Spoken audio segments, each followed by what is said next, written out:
زما عزتمند علماء کرامو، حفاظ و عظامو، حاجانو صاحبانو او د دې علاقې په دین مینو غیرتمندو پښتنو مسلمانانو، دا مجلس وعظ د یو برادر محترم د واده په سلسله کې منعقد شوی دی. خدای د هغې دا واده د هغې دپاره او د دواړو خاندانونو دپاره د خوشحالۍ او د سعادت او د دنیا او د آخرت د راحت او د کامیابۍ ذریعه وګرځي. ورو د واده تقریب دی، نو د واده یو څو خبرې به درته عرض کړم.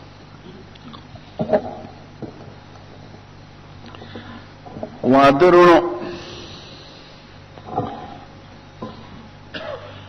1,40,000 کم زیاتو کمو پیغمبرانو کړی بغیر د دوانو او د هغوی او صحابانو او د هغوی اولیاو او د دین د پاکانو خلقو طریقه ده. د هغې نه علاوه عام مسلمانانو کې واده را روان دی. د مسلمانانو نه علاوه د حیواناتو کې ودونه وي. حیوانات هم په یو طبي تقاضا خدای نارینه او زنانه یو ځای کوي او ځان له جونګړ او جاله او غار جوړی او د واده تعلقات قائمه او خدای د هغې نه نسل اولاد پیدا کوي. نو حیواناتو کې ودونه وي، انسانانو کې ودونه وي، کافرانو کې ودونه وي او مسلمانانو کې ودونه وي. خدا نور خلق چې ودونه کوي په یو فکر یې کوي، او مسلمان چې واده کوي ځان له یا زوی له یا رور له، نو دی به دوه خبرو ته خیال کوي. دا نور خلق صرف د حیواني تقاضو په مطابق کوي. چیرې د نارینه جن بغیر د زنانو نه پوره کیږي او زنانه په ډېرو خبرو کې نارینه ته محتاجه ده. هغه حیواني تقاضې وي د هغې پوره کولو دپاره وادو کې. مسلمان چې واده کوي دی به وایي دام یو مقصد دی، ضرورت هم پوره کول دی و د دین علاوه یو دویم مقصد دی او دا زړه کې راوړی تاسو. هغه دا چې زه ځان له واده کړم یا رور له یا دې بچي له، نو دا د 1,40,000 پیغمبرانو سنت ادا کول غواړم چې دوی ټولو پیغمبرانو یو کار کړي. دا به څومره لوی سنت چې زموږ ښکلي پیغمبر یو کار کړي، نو هغې ته سنت وایي. نو چې 1,40,000 پیغمبرانو کړي، نو خو د ټولو نه زیات سنت شو. نو ته به پکې نیت د سنتو ادا کول کې هغه نور حیواني تقاضې په خپله پوره کېږي. سړی چې می قالي 50,000 روپۍ وامي او بساړه والا برابروي او شوتن والا کوي او موږی والا ټکوي او اخور والا جوړي او زول والا تیاروي، نو دی به د میخه کې دا نیت کوي چې مونږ کره سوټي ډېرې وشي او ګورنټه جوړه کړو. سوټي خو په خپله کوي، هغه چې څومره ګیا ورکې سوټي به کوي. ډیکلي ته جوړوي، سپیا کې ته جوړوي او لویه ګورنټه به ته جوړه شي. هغه به په خپله راځي، ته به پکې نیت د پایو کې د مستو به کې چې زه خوشحاله یم، زما بال بچ خوشحاله او مونږ کره داسې ډېر وشي. دقه شان چې واده کوي نو نیت پکې دا کوي چې دا د 1,40,000 زیاتو کمو پیغمبرانو سنت دی او زه دا سنت ادا کول غواړم. نو خدای پاک هغه واده باندې چې څومره خرچ کوي، ډوډۍ ورکوي، جامې پې کوي، مېلمانه راولئ، دا ټول به ورته خدای په عبادت کې حساب وکړي. چې مطلب او مدعا د سړي خدای وي، ناس ولاړ وي، همواړه عبادت وي. که په دوه دمه عمر حاجي دی چا چې کړی د مکې په لورې نیت وي، سړی د حج په نیت باندې د کوره وځي، نو که دروازې سره مړ شي نو هم دی حاجي دی. نو دغه شان چې په واده کې نیت د سنت وي، نو د ده دا ټول واده او خوراک او سکاک او منډې او ترانډې دا ټول خدای په عبادت قبله. او چې نیت د سنتو کو نو لار په خپله جوړه شوه، پاټلې دې صحیح شو انجن دې صحیح چې انجن ټیک رواني خو پاټلې مر پسې ټیک روان نو په خپل باندې پیغمبرانو په طریقه کې نه به پکې ډزي نه به پکې ډنګ سورنای نه به پکې نورې بدمعاشي وي ځکه چې ته خو د پیغمبرانو سنت ادا کول غواړې او د پیغمبرانو په سنتو کې خو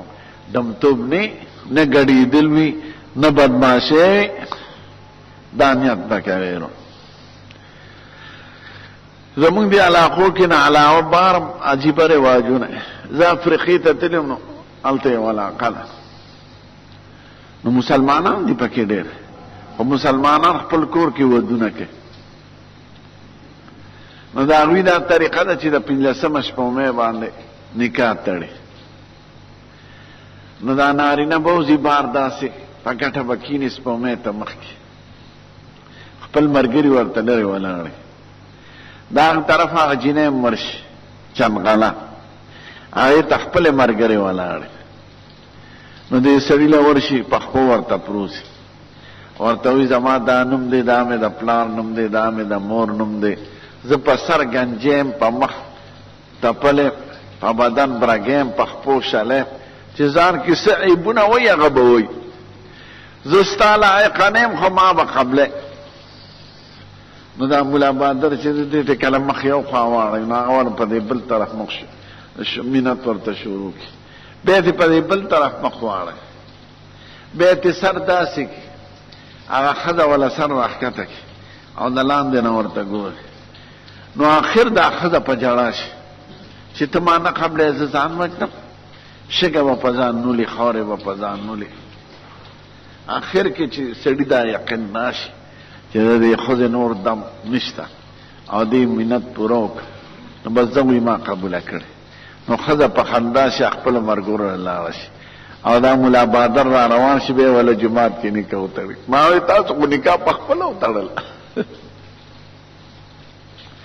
د چا رواج یو شانتي زموږ د پښتنو کې پته نه کېږي چې دلته شته او که نه چې غسله کې به خو هلته ختم شو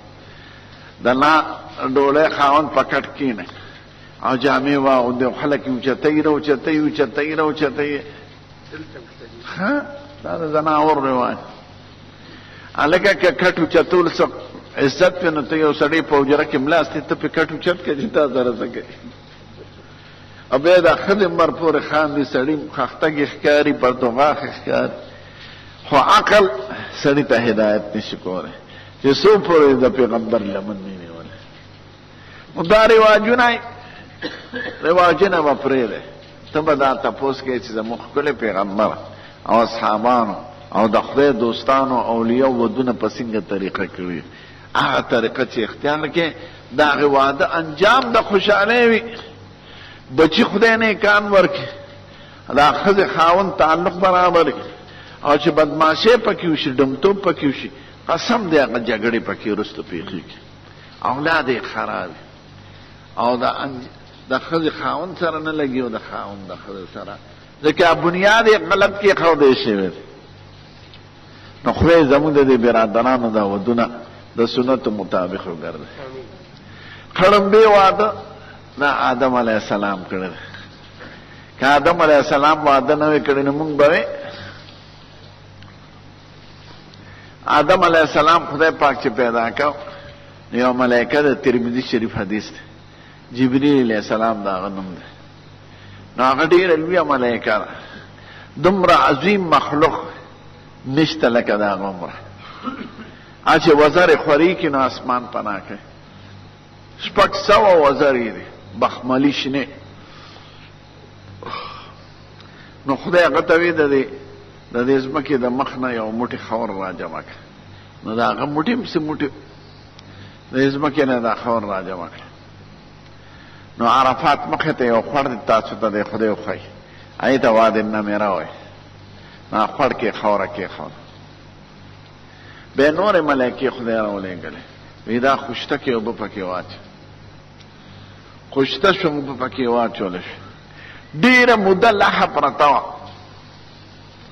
بیا خدای نورې ملایکې راولېږلې او د انسان څېره یې ورته وښودله وی دقه شان شکل جوړ کړي 8 ګزه اوږد او 7 ګزه پلنو آدم علیه السلام دی په ځمکه سلې جوړ کړ خټه وه خو بیا وچه شوه دې ټولو مرحلو ته خدای پاک اشاره کړي ولقد خلقنا الانسان من طین لازم هم دی او کالفخار بیا دې ټیکرې جوړ شو دا شیطان سرکوزي به راغی دې سپېمو ته به یې ننوت د غوږ نه به یې راووت غوږ نه به یې ننوت بل ځای نه به یې راووت ده به دا خو عجیبه شی دی ډډ دی ډډ خو چې ملایکو باندې خدای پاک په دومره اهتمام دا جوړ کړ خو دا خو څوک عزتمند مخلوق معلومیږي خو زړه کې بغض پیدا شو وی که دا پیدا شو او په ما بادشاه شو خو زه حکم نه منم زمانه بل وي څوک او که زه پې بادشاه شم نو زه به یې سرمن وباسم دا سوچ یې زړه کې راغی چې کله خدای غوسه او جمدی کوي نو ملایکې راغی نو روح یې پکې پکو نو دا سر یې جمدی شو غوښه شو بدن یې رو رو غوښه کېده غوښه کېده د دې سپینو د پنډو پورې چې غوښه شو نو دی کېناسته ملایکې ورته وي صبر وکړه دې آیات کې دې ته اشاره ده خلق الانسان من عجل بني آدم تلوارجن پیدا نو خپې هم غوښې شوې نو کېناست د واره غټ سړی داسې وکتل داسې وکتل لکه سړی چې راویښ شي انټوشي وکړه نو ملایکې ورته وي الحمدلله ووایه تاسو هم الحمدلله ووایه نو هغوی ورته وي یرحمک الله وی چې انټوشي وکړي یو یا دوه نو الحمدلله دا زمونږ د ښکلي پیغمبر تعلیم هم دی دا ولې وایي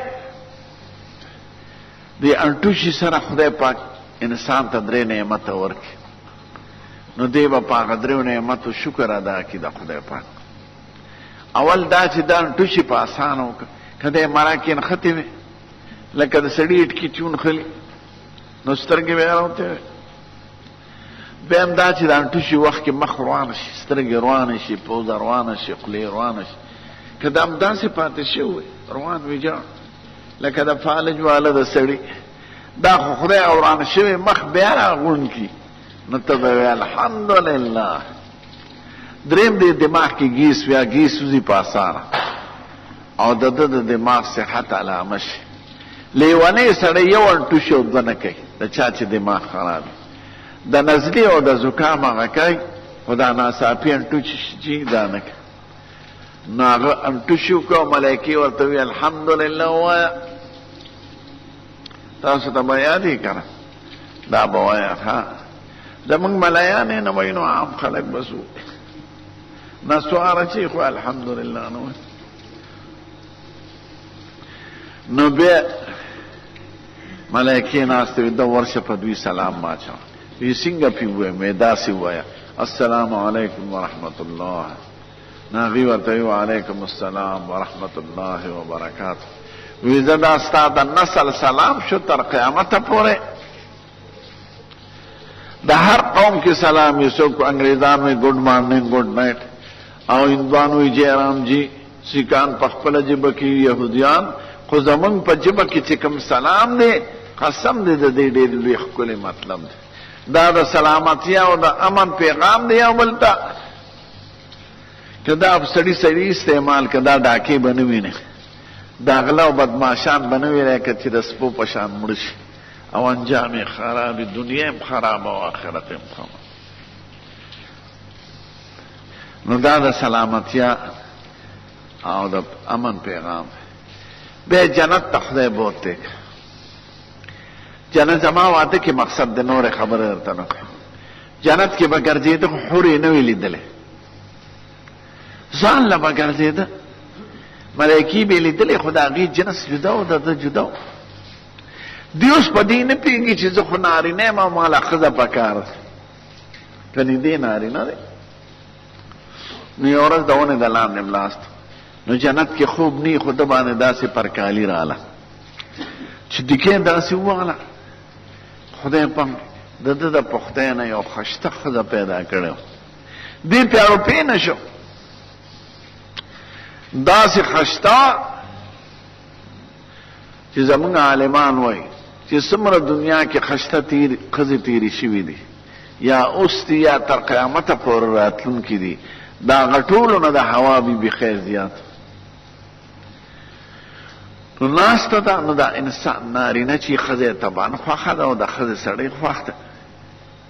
نو د واره ورته لاس کولې ځان ته رانږدې کوله چې دا خوښته شی دی. ملایکې راغلې وې نه ستاسو به نکاح کېږي. نو بیا نورې ملایکې راغلې. نو د ریاض الصالحین یو شرح دلیل الفالحین او یو کتاب دی بدایع الظهور، هغې کې لیکي چې ملایکې راغلې او د دواړو نکاح وتړله او په مهر کې زمونږ په ښکلي پیغمبر 10 کرته درود شریف مقرر شو.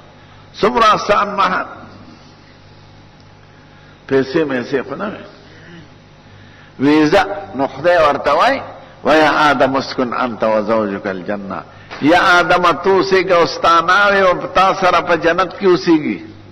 وکلا منها رغدا حیث شئتما، او چې کوم ځای کې خوښې خوراک کوئ نه در باندې پابندي شته نه حساب کتاب شته، خو دغه یو بوټي ته مه نږدې کېږي. ولا تقربا هذه الشجرة فتكونا من الظالمين. دواړه اوسېدل د شپږ نیمو شلو کالو په اندازه دواړه په جنت کې اوسېدل. ټول انساني او زنانوالې خبرې به یې کولې، خو جنت کې اولاد نه کېږي. هلته امتیازې نشته، نطفه نشته، هوا به د سړي نه خارجېږي خوشبویه لکه د ګرمي په شان. نو اولاد یې نو زمونږ د عالمان ویل ته ولې اوسئ، پیدا کړي د ځمکې دپاره دی اوسئ. بیا آدم علیه السلام ته د جنت باغونه بنګلې نظام ښایي. دا دنیا کې چې څه وینې دا ټول خدای آدم علیه السلام ته دماغ کې اچولي، ځکه دی به دنیا باندې خدای وایي وعلم آدم الاسماء كلها، ټولو څیزونو نومونه او علوم ورته خدای ښوده. هغه بیبي ته د کور د سنبالي چل، د کټ پوزکي، د تاخونو، د المارو، د لوښو لرګو، د کټوې او د سمسې پورې ټول چلونه خدای حوا بیبي ته وښودل. نو چې دواړه ښه تجربه شو او ټرین شو، نو خدای دنیا ته یو بوټی وله بانه که ورانه. نو که تاسو سرندیب ته لاړئ، د هندوستان یو حصه اوس خو مستقل ملک دی سیلون، هلته یو غر دی، غر د پاسه د قدم نښه ده، 6 فوټه اوږده، 2 ګزه اوږد قدم، پوړۍ ورته ختلې دي. نو دا مسلمانان هم ورخیږي، یهودیان هم عیسایان هم. مسلمانان یهودیان عیسایان آدم علیه السلام مني، نو دوی وایي دا د هغه د قدم نښه ده، او هندوان وایي دا زمونږ د ګوتمبد د قدم نښه ده. خو د هندوانو خبره دروغ معلومیږي، ځکه ګوتمبد شکل مجسم په پېښور عجایبګر کې هم شته. زناورو ته یې مه کوئ،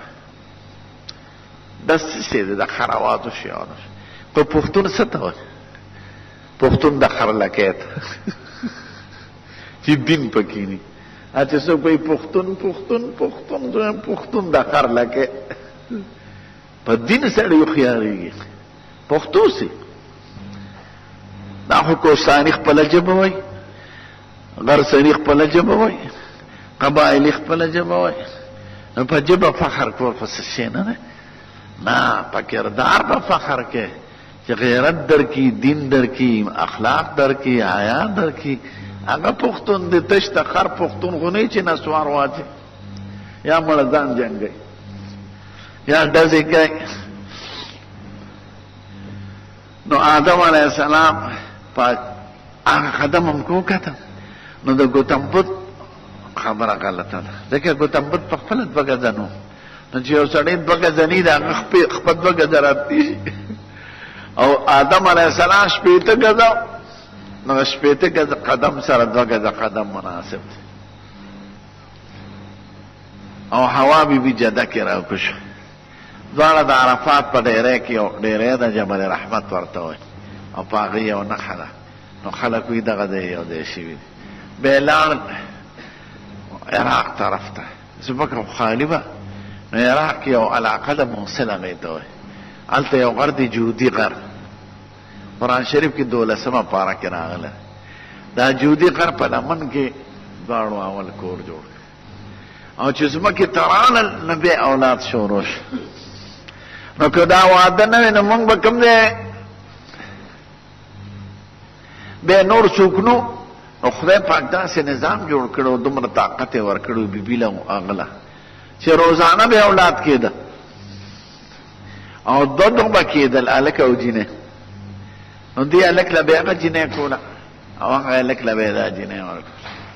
رومبی جنگم پس مقدس مکه د واده په سر شوی دی اشپږمه پاره کې بیان دی واتلو علیهم نبأ ابني آدم بالحق إذ قربا قربانا فتقبل من أحدهما ولم يتقبل من الآخر قال لأقتلنك قال إنما يتقبل الله من المتقين تالویه قصه ده خو آدم علیه السلام واده کړی به خدای د نوح علیه السلام واده ته اشاره کړه خو ښځه کافره وضرب الله مثل الذين كفروا امرأة نوح وامرأة لوط كانتا تحت عبدين من عبادنا صالحين فقانتاهما فلم يغنيا عنهما من الله شيئا وقيل ادخلا النار مع الداخلين به خدای د ابراهيم عليه السلام دا واده ذکر کړل ابراهيم عليه السلام عراق کې تیر شوی دی عراق کې یو علاقه ده ته بابل وای اوس دا غي نقشته او خار نشته نمرود سره مقابله شوی ده تاسو به اوریدلی بیت تللی دی یو علاقه ته التکی د ترو سیده د ترلور سره نکاح تړل دا غینه موسارا دی وادو او دا عراق نه راووت مینځ کې سړی شام ته چې ځینو مخې ته یو دریاب دی فرات ورته وه په هغې پورې وه او د شام آخري ښار زه ورته تلم دی علاقو ته ترکو سره متصله ښار د حلب ورته وه نو حلب کې اوسېده هلته یو قلا ده قلا کې د کور نښې دي اوس د سیف الدولې قلا بیا د حلب نه راغی دمشق بنیاد ابراهیم علیه السلام یې او د زوی په نوم یې زوی بیا وروسته شوی بیا راغی فلسطین ته فلسطین د شام او مصر منځ کې علاقه ده نو هلته یو ښار دی هغې ته حبرون و یهودیان او مسلمانان ورته الخلیل وی زه پکې پاتې شوی خو د یهودو د قبضې نه مخکې اوس پکې یهود دي مسلمانان هم شته خو قبضه پې د یهودو ده نو دا بیبي وه او دیو نو مصر ته تبلیغ په سلسله کې روانه شو خو پخوا خو واړه واړه کلي نو یې په کلي ورغله او د هغې بادشاه لکه د سوات او د دیر بادشاهي وې وړی وړی هغه ظالم حاکم څوکۍ کې به سړي مقرر کړو وی چې په دې لاره څوک راځي او خشته ښځه وي نو ماله به یې ترې راولی چې ابراهیم علیه السلام او بی بی پې ورغلی اوس ابراهیم علیه السلام ته پته نه وه چې دا ظالم دا کار کوي په سرحد یې په چوڼۍ په هغه چونګي کې څوکیداران ورته وایي ته صبر وکړه موږ بادشاه ته راپورټ کړو خپل بادشاه یا ملک یا مشر ته ورغله وی صاحب د دې شام د طرفه یو جوړه راغلی ده سړی هم بې اندازې ښکلی دی او ناوې ښځه ورسره ده هغه هم ډېره ښکلې ده هر پیغمبر ډیر ښکلی پیغمبر تور نی ړوند نی تپلی نی ګوډ نی چاړه نی گنجی نی د ظاهري عیبونو نه هم پاکي او د باطني نه او بیبیان هم له خدای ښکلي ورکړي دي الطیبات للطیبین والطیبون للطیبات اولئک مبرؤون مما یقولون لهم مغفرة ورزق کریم اب بادشاہ ورته وایي دو دا سړي نه تپوس وکړي چې دا د ښځه ده که څوک که ښځه نو سړی مړ کړي او ماله راولی ځکه د هغه عقیده ده چې د ښځې خاوند وي نو هغه ښځه کېږي نه او که ورورې وي پلارې وي مامې وي نو بس هغه پرېږدي او موږ له ترې ښځه راولی چې واپس راغله ابراهیم علیه السلام پې پېښ شو چې دوی خو دا رواج ده د دې ظالم نو سپیان ده ته وایي دا د څوک ته دا ښځه چې در سره ده نو دی ورته وایي دا مې خور ده هغې ته په خپله ژبه کې وایي دې وخت کې زه او ته مسلمانان یو په مخته ځمه کې او مسلمانان ټول لوڼه خویندې دي او د تره لور یې نو که تا نه تپوس وکړي نو ته هم ورته دغه شان وایې چې دا مې رور دی وی خمست دلته دا بادشاہ له بوزو بادشاہ له چې بوتله د دې خیش ته وکتل حیران شو وی دو زما خاصه خلوت خانه ته بوز دا هغه چې خپل خاصه کمره واغې ته بوتله زنانه و دې سکول شو دا ظالم ورغی په بد اراده هغې ته لاس کولی هغه وی ودرېږه زه یو دوه رکعته لمونځ کوم دا یاد لرئ ګورې چې چېرته در باندې تکلیف راشي دوه رکعته لمونځ کوئ خدای ته باباګان مه لړزوئ پیر بابا غوث اعظم او یو لسمې بابا دا ته نستانه خبر دی نه تا ته خیر شر در رسول شي خدای ته به زاري کوئ چې خدای تا ویني او خیر و شر دی د هغه په لاس کې دی په قدرت کې هغه سړي به ډېره خله دې زر چاره دام وکړه او دوه رکعته نیت یې وکړه وی خدایه که بغیر د خاوند نه ما ته اوسه پورې د چا لاسني را رسېدلی فلا تسلط علی هذا الکافر چې د دې کافر لاس ما ته راونه رسي نو چې ورنږدې کېده چې درس را پرېوته لته شروع کړه لکه د پیریاني دی بیبي جوړې دا مردار مري خو که مړ شو خو مام وجني او خاوند هم راله وجني ځکه دې کوټه کې بل څوک نشته نو ښځه خو د زړه یې نرمي او د ځان غم دی ورسره او د خاوند وی خدای ته ښه کړي او په دې غرض یې دعا وکړه چې در کې به ساخ الله شي چې خوشه د ځان اوسنده داسې چې دا په ما څه چلو شو بیا دې بیبي ته لاس کولی په غلط خیال دا یو درې ګزه یو دوه رکعته لمونځ کوم هغه وی ښه زه دوه رکعته لمونځ وی خدای چې دا کافر ما ته رانږدې نه شي نو چې ورنږدې کېده چې درس را پرېوته بیا لتې شروع کړې دې خصوصات غږ نه کوم خو بیا وی که دا ظالم مړ شو خو ما هم وجني او خاوند هم راله وجني په دې غرض یې دعا وکړه که خدای پاک پکې عقل پیدا کړي وی خدای ته یې ښه کې روغ شو بیا ځان وڅنډه چې دا په ما څه چل کېږي بیا ورته لاس کولې دومره ظالم بیا دا بیبي ودرېږه زه یو دوه رکعته لمونځ کوم هغه وی ښه چې لمونځ یې کوي خدای چې دا کافر رانږدې نه شي چې دا ځل ورنږدې کېده چې درس را پرېوت دا ځل دې بیبي دعا نه کوله خو د دلت شروع کړې سترګې راوختې بس ځنکدنې شو دومره پیش په دې تکلیف کې چې دا ټول چل خو دې کې دی درې ځله په ما دا چل شو په سترګو کې ورته منت کوي چې زما دې توبه خو ته دعا وکړه چې زه ښه شم نه هغې دعا وکړه خدای ته یې ښه کړه زر چې خوشه معافي ته وغوښتل هغه سپیان یې راوغوښتل وی دا هغه خپل سړي له بوده او زه وله خپله لور ورکوم چې دې سره به همیشه خدمت هلته ابراهیم علیه السلام چې دا ورورسېد هغه ورته وي مه یم خیر خو دې څه چلو شو نو دا ورته وي ان الله رد کید الکافر فی نحر واقدم ولیده د کافر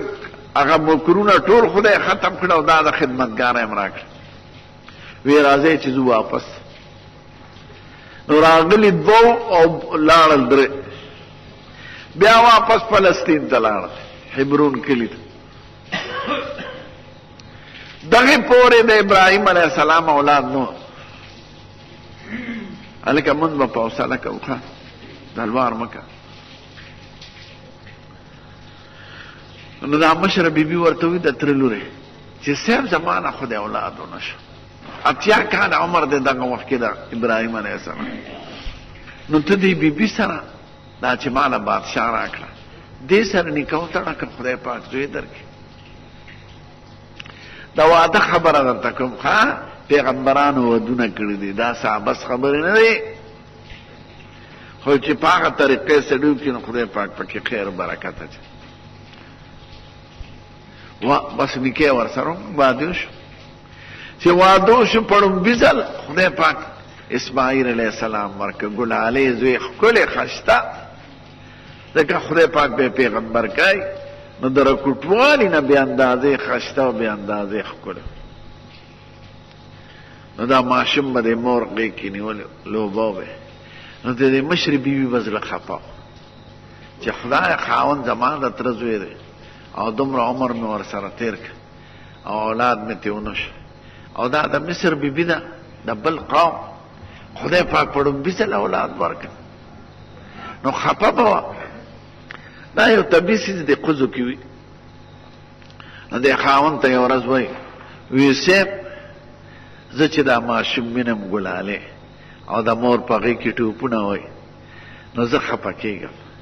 نو که دوی جدا اوسېږي او زه جدا اوسېږم نو ښه به ځکه زما زړه کې بغض رانه شي حسد رانه شي زه به زما به دنیا هم خرابه شي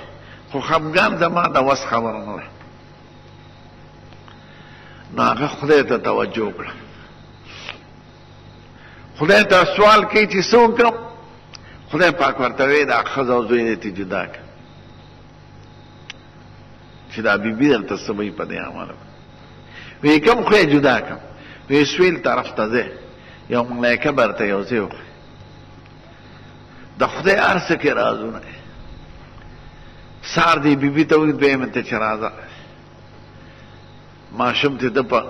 د سامان مامان راواش کډه کډه هغه وخت زمانه فراس کاچو یې ماشوم روان شو.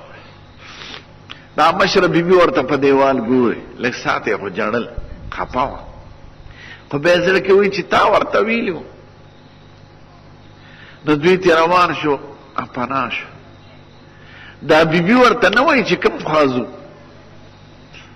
دومره د ایمان خاوند ده. نو پته نه لګي چې په څومره موده کې به راغلي او په څنګه طریقه. زه په جس کې تللی د مکې مکرمې نه هغه ځای تقریبا 2000 میله لرې دی.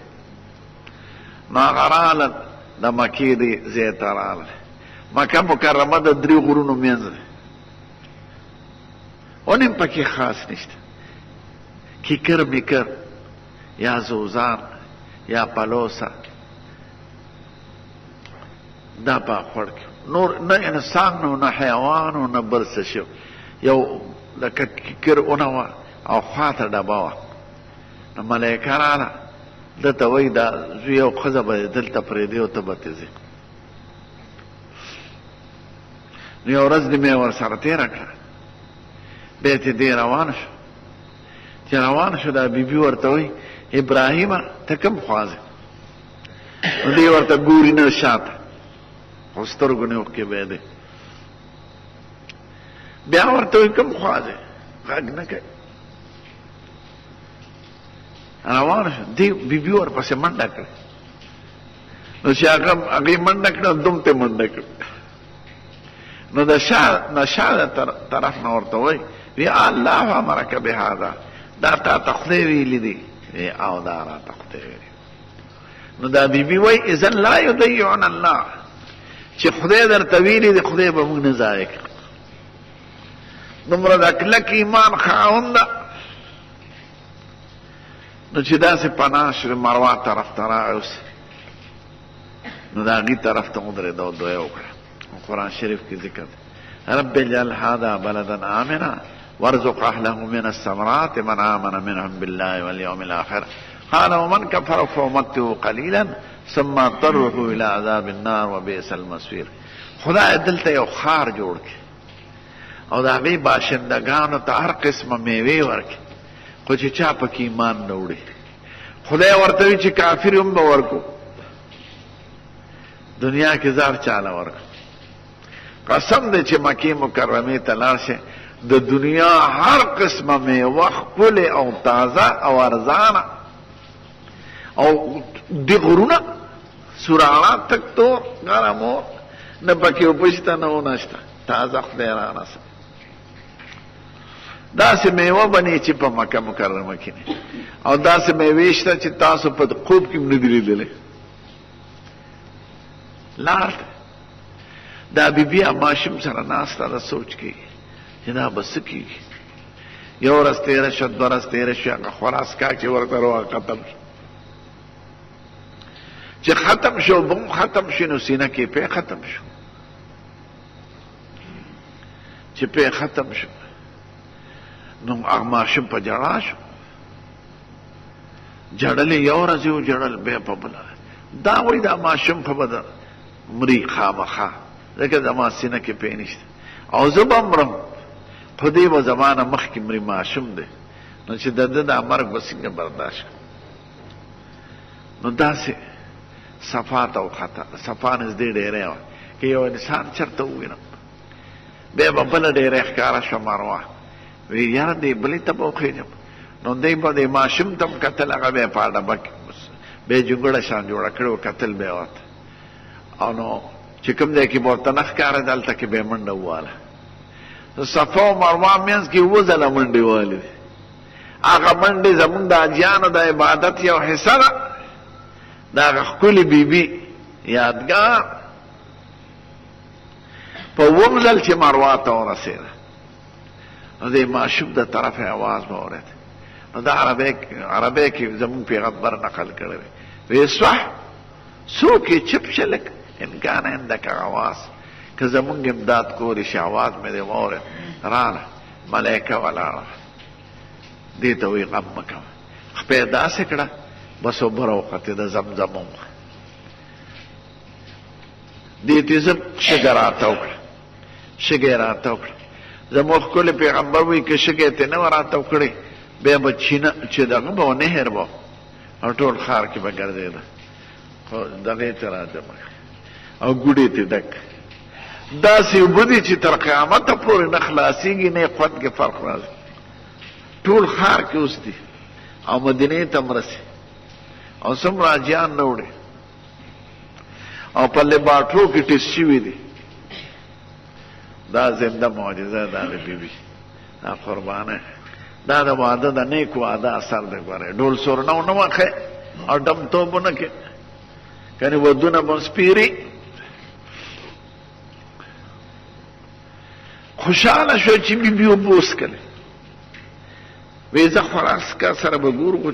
چې اوبه وڅښلې سینه کې یو پی پیدا شو ماشوم ته پی ورورسېدل هغه هم چپ شو بیا به دې بوټو بوټو کې ګرځېده دا پاڼې به یې خوړلې نور خو څه نو اوس ځان نه ده اوس خولې پخه شوه دې پاڼو سره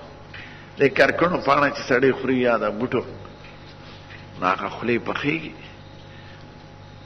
نو بیا وایي چېرته مخه مخه به ګورم نو بیا به په دې ګټو کې ګرځېده چېرته چرمخکۍ به یې وویشته کربوړه به یې وویشته او سمسره به یې وویشتله نو هغه به اور چېرته و سپین کاڼه چې سپین کاڼې له راخلاصۍ دا بسر کې کوي نو دې ته چخماق وایي عربی کې ورته زنت وایي نو په دې به یې چېرته اور بل کې ډوکه به واغېسته غوښه به یې ګرمه کړه کنې اوبه به یې خوړله چې سړي وږي هر څه خوري ګونګټې خوري دا خوب شه چرمخکۍ او دا کربوړي مربوړي ختم شه نو داسې یو ورځ ښکار پسې ګرځي ماشوم به سملولو دا به ښکار پسې تله نو یو ورځ داسې لرې لاړه چې واپس شوه ګوري یو لویه بلا زمری دی او د ماشوم سره ولاړ دی او سر یې پرې ورښکته کړی دی به د دې زړه یو درز نارې کړه چې زه هغه ماشوم مې هغه به یې راله خوړلي خو زړه یې صبرېږي نه غلی غلی رانږدې کېږي او ګوري چې څومره به یې خوړلي چې رانږدې شوه چې ګوري دې زمري دا ماشوم نه دی خوړلی کله وله لاسونه څټي کله وله مخ څټي کله وله خپې څټي او دا ماشوم ورته د لاندې نه خاندي دا نور هم حیرانه شوه خو یریږي په ځان دې زمري ورته وکتل نو اول خو په دې یر راله خو دا زمری زر سلامي شو لکه دا خپل سپی چې مالک ته زر لکې دغه کې دا وایي لکه به قرار ګوتې پکې مو اخی لوټ فکر کې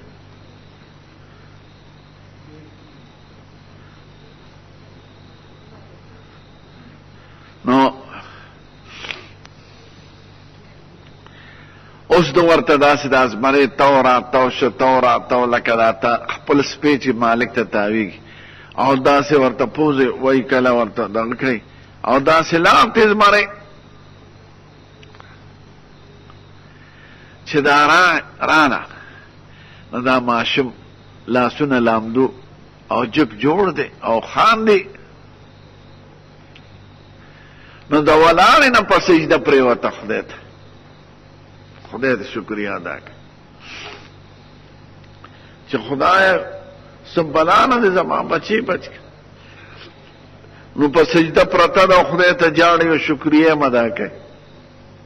جاړي دیکي اورانه ولیدله دغه ځای نه خورا شو داسې لاړه یو خوا بل خوا په سجده باندې داسې ورغلې ده چې لاندې یو ګټه ده په هغې سر ورغی او تندي خوږ شي خدا په دړ پیدا نه نو چې ډېر ساعت تیر شو نو دې تندي دړ شروع نو سر یې راوچت که چې ویک په تندي لاس و زخمی شو چې لاندې ګټه وکتل ټوله د وینو لړلی و دا وایي دا ګټه خو به راوباسم او دا ځان سره ږدم که زما خاوند ابراهیم راغی دا ټوله قصه به ورته ابراهیم علیه السلام راغی یو کال پس دی ورته دا زمزم یې خو هغه ډېر خوشحاله شو بیا ورته زمري قصه وکړه بیا ورته ګټه وی ګټه څه شوه وی دا وی دلته به یو کوټه جوړو دا به په هغې کې ږدو دغه حجر اسود دی چې خلک یې ښکلی دا د یو ناوې برکت دی وی رڼا دی کوم ځای پورې لیدله داسې په اندازه یې ورته وښودله وی ښه د هغه ځای نه چې خلک راځي په یو خاصه جامه کې به راځي دې ته میقاتونه وایي بیا وی زمري چې زما د بچي حفاظت کړی دی دومره علاقو کې ښکار بند هلته ښکار بند او ښکار خو په دغه کې اوسېږي په بوټو کې په ونو کې وی ځنګلي ونې بوټي دا ریبل بند دی دې ته د حرم ځمکه وایي تقریبا 9 میله مربع جدید ته چې ځای 9 میله دی بعض ځای کې 3 میله دی بعض ځای کې 7 میله دی دا فاصله ده دې ته د حرم ځمکه وایي نو هغې کې خودروونه دا په خپله چې شوي او خودرو واښه دا په خپله چې شوي دا ریبل بند دي بیا تې تللی دی بیا اتفاقا چېرته یو قافله راتله د غر نه شاته لرې یو غر دی جبل ابي قبیس ورته وایي نو دوی خو د غرونو منځ کې دوی چا لیدل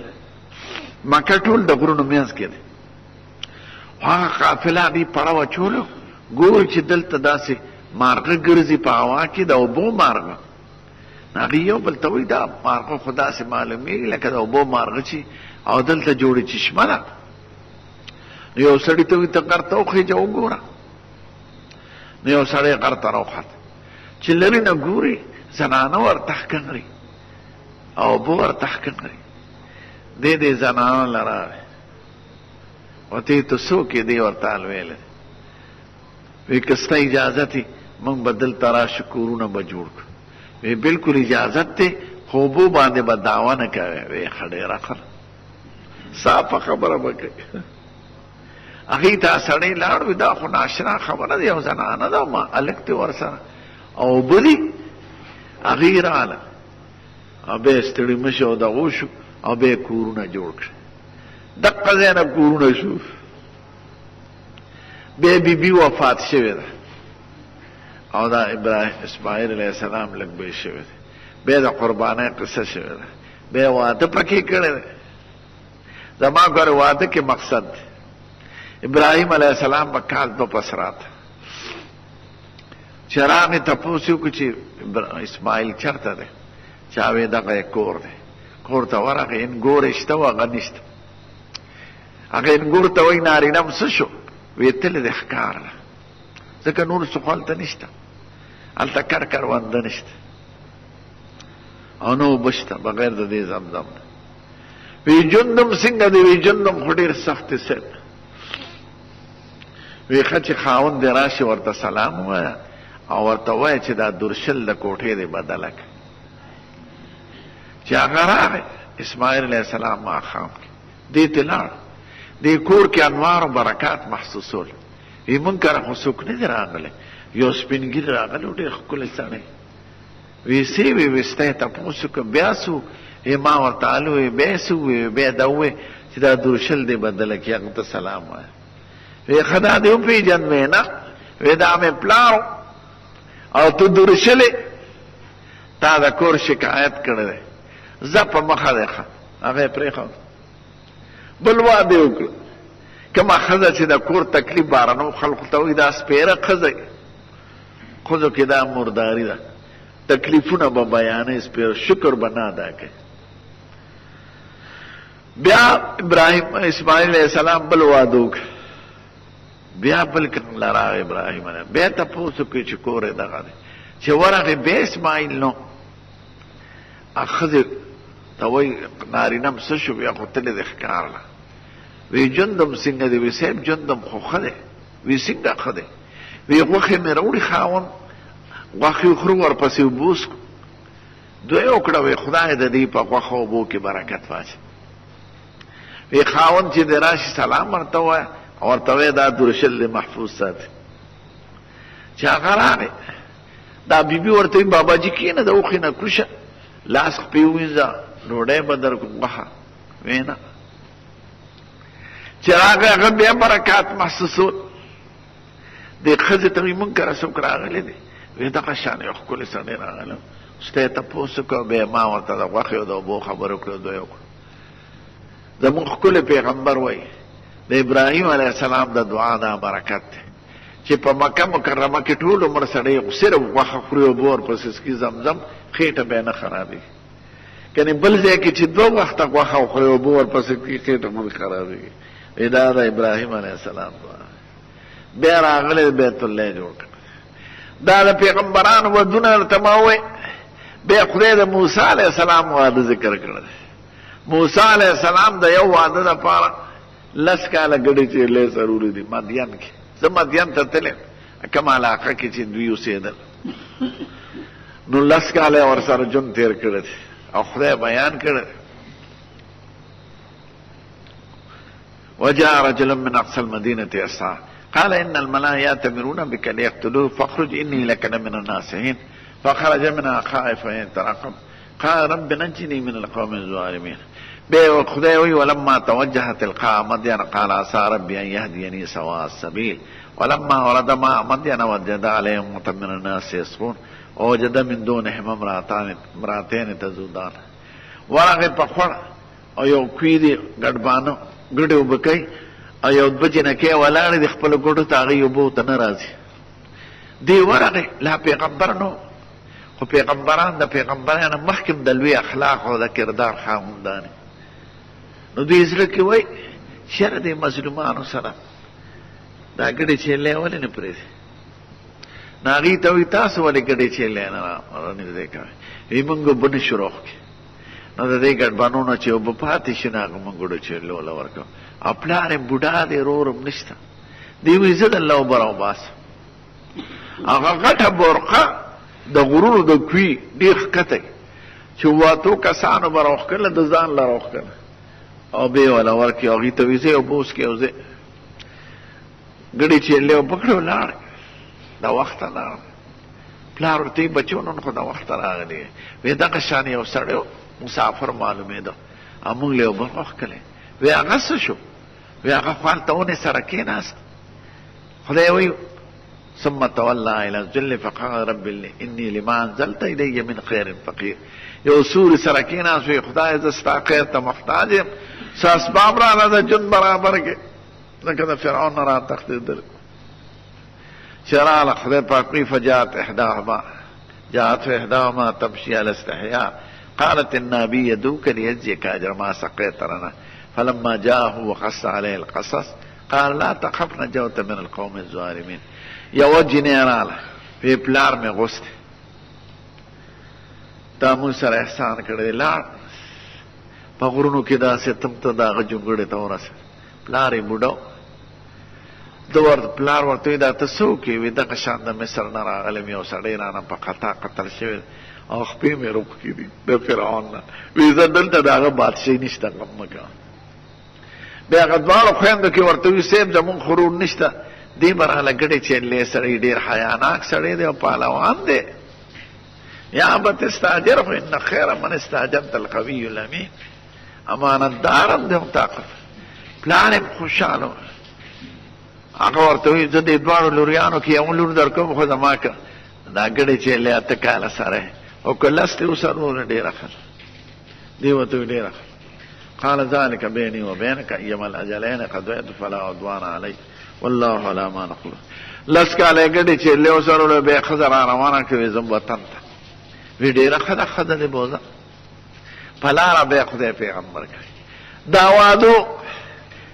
به عیسی علیه السلام واده نه دی کړی، وروسته به کوي. او یحیی علیه السلام د واده په سر وجلی شوی. بادشاه او ظالم لور سره واده کړ د نوې رڼا والا. د به وایي داسې کې ښځې ورته وایي دا ملا صاحب ختم کړه، دی خو زموږ خلاف خبرې کوي او قوم به راته بلوه شي. هغه بیروت کې او د شپې سپیانو په سبانه روخ کې د کور نه هلته یې وله سر یې هلالی کړ. تنه هلته ښه زه بیروت ته تلم زیارت لی، یو لوی جامع مسجد دی جامع عمر بن خطاب، او سر یې د بادشاه ته راوړی دمشق ته. دمشق کې هغه جومات کې سر دی چې کوم کې حضرت حسین سر په برنډه کې ښخ دی.